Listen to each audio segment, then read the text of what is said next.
So I already made a short video about this on my channel, but I have some more thoughts, so let's just get into it. So as a person who's interested in both video and photo, I've definitely been more interested in the photo side of things right now. I've been really enjoying just bringing a camera along to take some pics, but having been more interested in photo these days, I couldn't help but make a video that talks a little bit more about this topic. So to give some context, there's been this trend that I've been seeing of using these small but very powerful, pocketable size cameras that achieve really, really beautiful, almost film-like photos that are straight out of the camera. As you guys probably know or may not know, the poster child of this movement is no doubt the Fujifilm X100V. The Fujifilm X100V. Fuji X100V. Fuji X100V. And for those of you into photography, this is probably nauseating at this point. You've probably seen it all over your feed in various videos. And maybe for those of you who are not into photography, you may have come across it now as well. So I wanted to propose some of my own theories on what is making these types of cameras so popular right now and what is really driving this trend. And my thoughts on this trend going forward as an amateur photographer and hobbyist. So before diving into any of these theories, I think one thing to be mindful of is that as our smartphones started to get better and better, and the photos became even more sharp and almost sometimes on par with some dedicated cameras, I think we began to lose something. It's almost like the pictures became too good, the colors are a little bit too saturated, or maybe it just has to do with the fact that we take so many pictures on our phone because it's always with us, and something about having a lot of photos, not printing those photos or sharing them out, just the proliferation of it, I think maybe reduce the meaning of those photos, reduce the intentionality, but something around the fact that we lost something when iPhone pics became really good. So what I think it comes down to that propelled these types of cameras to super big popularity and virality on social media is a combination of portability, aesthetics, and straight out of the camera image quality.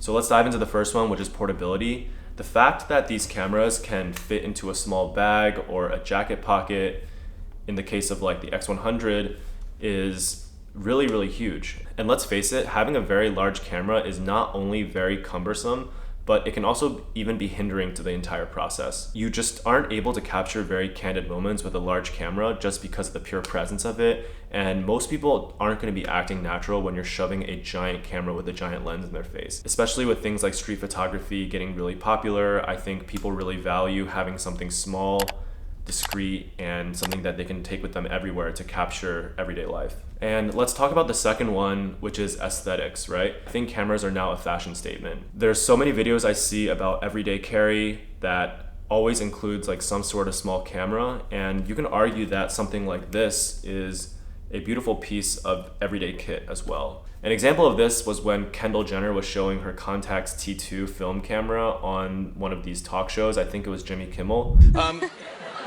You brought your camera. Yes, I did. This is the one you use now? My little contact. And that's how you take that beautiful photo? This is actually a different camera than I took those photos on. Okay. I just got this one. Oh, really? I love this camera. And I personally purchased this Fuji X100F about a year and a half ago, and as a person that was influenced by the aesthetics of the camera, the really beautiful mechanical dials, having a very nice looking camera inspires you to go out and shoot more. And the last quality that ties it together is the straight out of the camera image quality. Most cameras don't have amazing photos that come right out. There usually needs to be some editing to bring certain colors out or adjust the highlights. And that is not only just time consuming, but it's also a very time intensive skill to develop. I am by no means an expert at editing. I would consider myself a beginner. And you can spend the rest of your life learning about Lightroom and how to edit photos properly. But for a lot of people, I think that's a very large commitment, especially if they're just taking photos of their family or everyday moments in life that they want to capture. And so the fact that these photos that come from cameras like Fujifilm cameras or Ricoh cameras look so good out of the camera without any editing required is a really big draw for these people. And for more serious photographers, it can also be a huge draw because they want to use this camera as something to capture everyday moments without needing to sit at the computer for hours editing afterward. So the combination of these three characteristics of these cameras actually can help these companies tap into a really large addressable market, which I think has driven their popularity. They can inspire current photographers who maybe use different brand cameras like Sony or Canon to try something new and fun and interesting and low stakes as well. So more importantly, I think these camera manufacturers also can tap into an unaddressable market in the past of people who are actually using their iPhone as their primary camera or who would never actually buy a camera in the first place. Because these cameras really appeal to the portability factor, they look great, and the images are so different and so much better than iPhone photos, I think they can actually tap into this market who may have never been interested in, say, a Sony camera or a Canon camera in the past. And then another addressable population from these cameras, I would argue, are film photographers. And film photography has also gotten really, really popular over the past couple years, and I truly enjoy it myself. However, number one, film is getting more and more expensive, and the entire process from buying the film to developing it, if you have to send it off somewhere, is pretty expensive. And so with the rise in film prices, I think these cameras offer a really great middle ground where you are getting very intentional photos that look almost film-like, but all you need is an SD card. So lastly, I'll give you some of my final thoughts. I think at the end of the day, none of these cameras are groundbreaking. So the Fuji X100V or F in this case, or like the Ricoh GRs, they don't have state-of-the-art autofocus. They don't have, the best megapixels, but I think none of these specs really matter for the people that are really interested in these cameras. But what makes them unique is the combination of these three factors, which are portability, aesthetics, and straight out of the camera images, which I don't think a lot of options on the market have right now. As mentioned before, I picked up this Fujifilm X100F out of curiosity about 1.5 years ago. It's come with me on so many trips and adventures, and I've had so much fun shooting tons of different types of film simulations. I mostly shoot this camera just with JPEG. I don't do any type of editing, and the photos have been amazing. I've taken it everywhere out here in the Bay Area. I've taken it to Vietnam, and just the photos that come out are amazing. And for that reason, I'll most likely be keeping it and using it as an everyday camera. What I will say is that I've definitely been really intrigued in the Ricoh GR3 and GR3X.